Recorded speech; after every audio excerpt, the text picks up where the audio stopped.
कई बार किसी जरूरी काम से पहले भी छींक आ जाती है। ऐसी दशा के लिए कहा जाता है कि व्यक्ति को थोड़ा सावधान हो जाना चाहिए।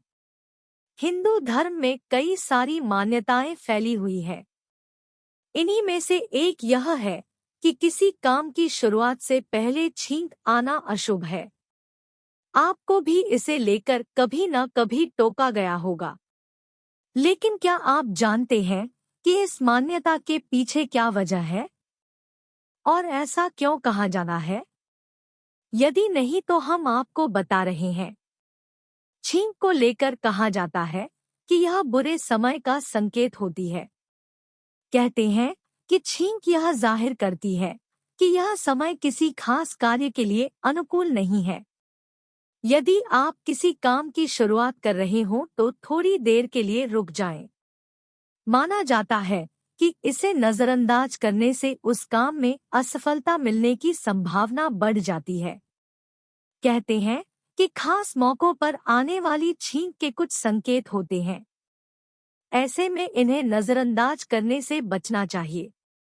दरअसल हिंदू धर्म में कई घटनाक्रमों को पूर्व संकेत माना गया है, जैसे कि कुत्ते का रोना, बिल्ली का रास्ता काटना, दूध का गिरना इत्यादि संकेत के दायरे में आते हैं। इनमें से कुछ शुभ तो कुछ अशुभ संकेत माने गए हैं।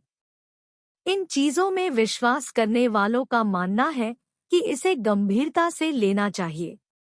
इसे नजरअंदाज करने से समस्याएं बढ़ सकती हैं, लेकिन यदि इनका ध्यान रखा जाए तो सफलता मिलने की संभावना बढ़ जाती है। कई बार किसी जरूरी काम से पहले भी छींक आ जाती है।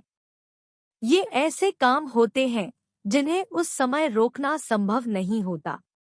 ऐसी दशा के लिए कहा जाता है कि व्यक्ति को थोड़ा सावधान हो जाना चाहिए। यदि आप घर से यात्रा के लिए निकल रहे हों और छींक आ जाए तो विशेष सावधानी बरतें। कहते हैं कि इससे यात्रा में कुछ अमंगल होने की संभावना रहती है।